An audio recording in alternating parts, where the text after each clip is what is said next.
नमस्कार, स्वागत है आप सभी का। आपके साथ मैं हूं स्वप्निल। अजमेर संभाग से बड़ी खबर है। सबसे बड़े जेएलएन अस्पताल में कोविड-19 वार्ड में अचानक छत का प्लास्टर बेड पर गिर गया। ये तस्वीर आप अपनी टीवी स्क्रीन पर देख पा रहे हैं। गनीमत रही जिस बेड पर छत गिरी, उस समय कोई मरीज बेड पर नहीं था, वरना कुछ भी हो सकता था। हादसे के बाद अस्पताल प्रशासन ने वहां गिरे मलबे को साफ कराया, लेकिन इस बात से मना नहीं किया जा सकता कि जो प्रशासन कोरोना से संक्रमित मरीजों या फिर संदिग्ध मरीजों को पूरी सुविधा देने की बात कहता है, वही ऐसे हादसे उनकी व्यवस्थाओं की भी पोल खोलते नजर आते हैं। तो ये तस्वीरें आप अपनी टीवी स्क्रीन पर देख पा रहे हैं। ये अजमेर संभाग के सबसे बड़े जेएलएन अस्पताल का कोविड-19 वार्ड है। इस वार्ड में जहां पर अगर मरीज एडमिट हो तो कोरोना के खिलाफ बड़ी जंग जीतने की कोशिशें की जाएंगी। वहां पर इस वार्ड की दीवारें किस तरह से परीक्षा ले रही हैं, ये आप अपनी टीवी स्क्रीन पर देख पा रहे हैं। छत का प्लास्टर अचानक बेड पर आ गिरा, भरभरा कर। ये देखिए वो छत जहां से प्लास्टर गिरा है। सिर्फ और सिर्फ एकमात्र अच्छी बात अगर कुछ थी तो वो ये कि बेड पर कोई मरीज नहीं था। और ज्यादा जानकारी के लिए बात करते हैं सहयोगी दीपक दाधीच से। दीपक, एग्जैक्टली पूरा घटनाक्रम क्या रहा वहां पर? बिल्कुल स्वप्निल, अगर घटना की बात की जाए तो जेएलएन अस्पताल के अंदर कोविड-19 वार्ड बनाया गया है, जहां पर जो कोरोना संक्रमित मरीज हैं या जो संदिग्ध पाए जाते हैं उनको भर्ती किया जाता है।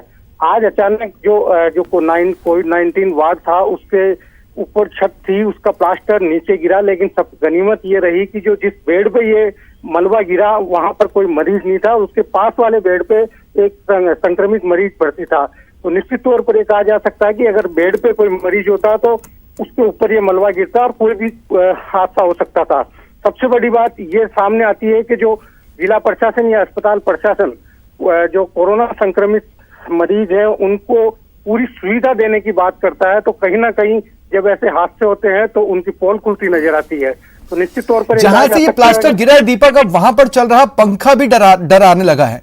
मैं बोलना ये चाहता हूं कि संभाग का सबसे बड़ा अस्पताल है, जहां पर रेनोवेशन या बिल्डिंग की मरम्मत का कार्य अगर जरूरी है तो वो तुरंत में होना चाहिए। कहीं ना कहीं रेनोवेशन को डिले किया गया, जिसका नतीजा रहा ये आज का घटनाक्रम। बिल्कुल स्वप्निल, इस बात से मना नहीं किया जा सकता और ये आज की बात नहीं है। संभाग का सबसे बड़ा अस्पताल है जेएलएन अस्पताल, और लगातार इसमें जो वार्ड है उसमें कई वार्डों में ऐसी जरूरत महसूस की जाती है जहां पर उनका रिनोवेशन हो, उनकी वापस मरम्मत की जाए। लेकिन कहीं ना कहीं जो जिला प्रशासन हो या जिस संबंधित एजेंसी को ये वार्ड इसकी जिम्मेदारी दी जाती है, सार्वजनिक निर्माण विभाग को, उसको भी कई बार इस तरीके की बातें सामने लाई गई कि जो अस्पताल है उसके वार्डों का पुनः वो मरम्मत करवाई जाए ताकि ये हादसे होने से बचे। लेकिन कहीं ना कहीं इसकी अनदेखी की जाती है और अनदेखी के कारण ही शुक्रिया तमाम जानकारी के लिए। आप नजर बनाए रखें। और बात करते हैं जयपुर की। जयपुर के नारी का नाका से यह बड़ी खबर है। सैकड़ों की संख्या में मजदूर सड़कों पर हैं। इन तस्वीरों को देखिए और सोशल डिस्टेंसिंग के दावों को हवाई होते देखिए।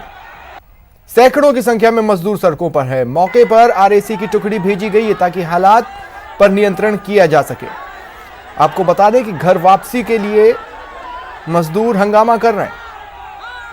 स्वीकृति नहीं मिलने से ये मजदूर गुस्साए हैं। लॉकडाउन और सोशल डिस्टेंसिंग की धज्जियां सी उड़ी हुई हैं। आज ही मूवमेंट को लेकर कुछ रियायतें मिली, हालांकि जयपुर में वो मूवमेंट काफी मुश्किल था। एक्सक्लूसिव तस्वीरें हैं, आप अपने टीवी स्क्रीन पर देख पा रहे हैं। जाहिर तौर पर अगर ये भीड़ यहां पर पहुंची तो धारा 144 का भी उल्लंघन हुआ, लॉकडाउन का उल्लंघन हुआ।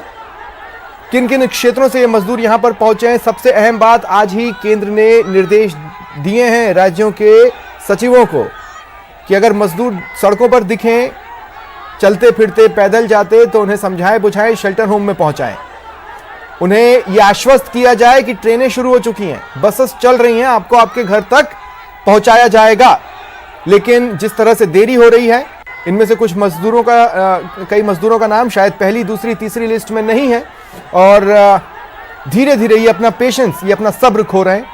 स्वीकृति नहीं मिलने से ये गुस्साए हुए हैं और हंगामा कर रहे हैं। जान किसे प्यारी नहीं होती, और जब जान पर कोरोना सा खतरा मंडरा रहा हो तो डरना लाजमी है। राकेश गोसाई हमारे सहयोगी हमारे साथ फोन लाइन पर मौजूद हैं। राकेश, कई सारे पहलू हैं, ऐसा तो नहीं है कि अलग अलग रास्तों से ये एक एक होकर यहां पर पहुंचे होंगे, जिसका मतलब यह है कि धारा 144 का भी उल्लंघन हुआ। आज पहला ही दिन जब आवाजाही की छूट का सरलीकरण किया गया, उसके बाद ये तस्वीरें सामने आ गई। देखिए स्वप्निल, राज्य सरकार ने कल रात 1 बजे ये मैसेज जारी किया था कि एक जिले से दूसरे जिले में जाने के लिए पूरी तरीके से किसी पास की कोई आवश्यकता नहीं है। मजदूरों तक ये मैसेज प्रॉपर तरीके से नहीं पहुंच पाया। यही कारण रहा कि ये मजदूर अब घरों से बाहर निकलकर अपने अपने गांव जाने के लिए बाहर सड़कों पर आए थे। इन लोगों से जब पूछा गया कि क्या कारण है कि जो ये लोग सड़कों पर आए, तो इन्होंने बताया कि इनके पास किसी भी प्रकार का इस समय भोजन नहीं है। राज्य जिला स्तर के ऊपर जो इनके पास में भोजन सामग्री और अन्य वस्तुएं आनी चाहिए वो प्रॉपर तरीके से नहीं आ रही है। और ये लोग सभी कुछ बांग्लादेश के, कुछ आउटर के एरिया के, कुछ बिहार के, कुछ यूपी के, अलग अलग राज्यों के ये मजदूर और पिछले कई समय से लॉकडाउन के कारण यहाँ पर फंसे हुए थे। जब जिला प्रशासन को इसकी जानकारी मिली तो जिला प्रशासन ने आरएसी की टुकड़ी को यहाँ पर भेजा। आरएसी टुकड़ी के द्वारा लाठीचार्ज करने के बाद इन सभी मजदूरों को वापस से इनके रेंट वाले घरों तक और आसपास के जहां जिन जगहों पर ये लोग शरणार्थी के रूप में रह रहे हैं उन जगहों पर वापस इन्हें भेज दिया गया। पर सवाल ये खड़ा होता है कि पिछले कई समय से इस चीज को न्यूज 18 राजस्थान भी बड़ी प्रमुखता से उठा रहा है कि जो ये अप्रवासी जो मजदूर है यहाँ पर ये मजदूरी करने के लिए जो आए थे, उनके जाने, उनको उनके गंतव्य स्थल तक पहुंचाने के लिए भी कोई व्यवस्था नहीं की गई। हालांकि अभी मैं आपको बताऊं कि इस समय भरतपुर और यूपी जो बॉर्डर है वहां पर भी सबसे ज्यादा क्रिटिकल समस्या है, क्योंकि वहां पर जो मजदूर यहाँ से पलायन करके पैदल जो जा रहे हैं उन्हें वहां पर रोक दिया जा रहा है और यूपी गवर्नमेंट उनको रिसीव नहीं कर रही है। और यही समस्या है कि वहां पर अब पुलिस और राजस्थान पुलिस और यूपी पुलिस के बीच में भी आपस में असमंजस की स्थिति बनी हुई है, झड़प होती जा रही है। कमोबेश इसी तरीके के हालात आज नारी का नाका, इसके अलावा आसपास के इलाकों जो कि छोटी ईदगाह के रास्ते हैं, इसके अलावा जो कि नारी केंद्र ने कहा है राकेश की राज्य सरकारें मिलकर रास्तों को तय करें और इस तरह के हालात को निपटे। मैं पूछना यह चाहता हूं कि अगर ये जो मजदूर, देखिए पहली लिस्ट में हर किसी का नाम आ जाए ऐसा बिल्कुल भी जरूरी नहीं है। केंद्र की तरफ से आज निर्देश दिए गए कि भाई मजदूरों को समझाया बुझाया जाए कि जल्द ही उनका नाम भी सामने आ सकता है। तब तक ये दोबारा इस तरह सड़कों पर न जमा हो जाए, उसके लिए जरूरी यह है कि उनकी जो प्रारंभिक समस्या यहां पर है मूलभूत, वो है खाने पीने की, उसको प्रॉपर किया जाए। क्या कुछ इस दिशा में कदम उठाए जा रहे हैं? ये आप सही कह रहे हैं कि सबसे बड़ी मूलभूत आवश्यकता ये थी कि रहने की और खाने पीने की, वो प्रॉपर तरीके से जिला प्रशासन उसको कंप्लीट नहीं कर पाया। यही कारण है कि इन लोगों को आज सड़कों पर उतरना पड़ा। और इन लोगों का साफ आरोप था कि जिला प्रशासन की ओर से जो इनके पास में सूखा अनाज आता था वो पिछले कई समय से बंद हो गया है, जिसके कारण से इनके घर में रहने वाले ये खुद और इनके बच्चे काफी समय से भूखे हैं।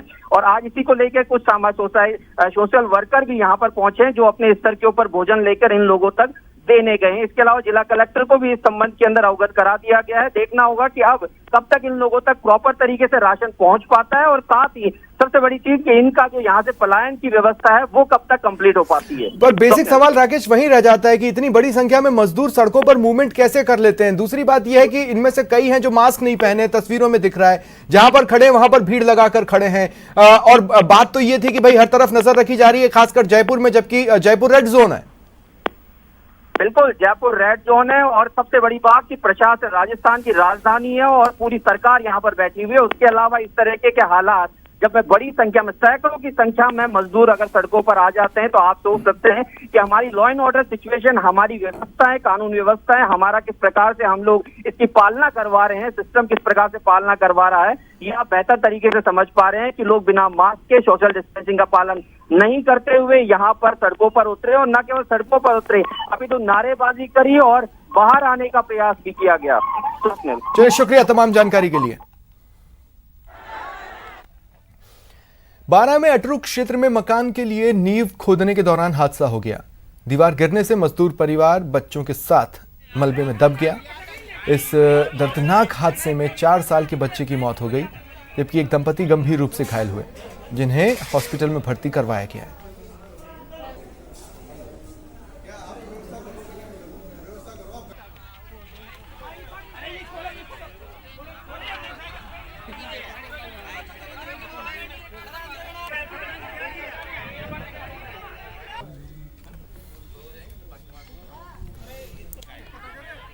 ये तस्वीरें हैं आपके टीवी स्क्रीन पर खबर से जुड़ी हुई। बारां के अटरू क्षेत्र में एक मकान के लिए नींव खोदने के दौरान ये दर्दनाक हादसा हुआ। दीवार भरभरा कर गिर गई, जिससे मजदूर परिवार के सदस्य मलबे में दब गए। 4 साल के एक बच्चे की मौत की खबर है, जबकि जो दंपति हैं वो गंभीर रूप से घायल हुआ है। उन्हें हॉस्पिटल में भर्ती करवाया गया है। गंभीर रूप से घायल हैं, उनका इलाज किया जा रहा है।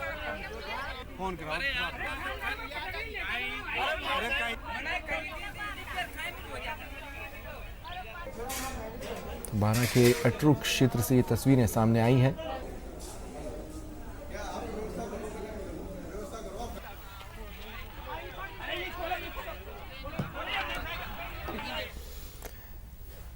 कोरोना संकट पर इस वक्त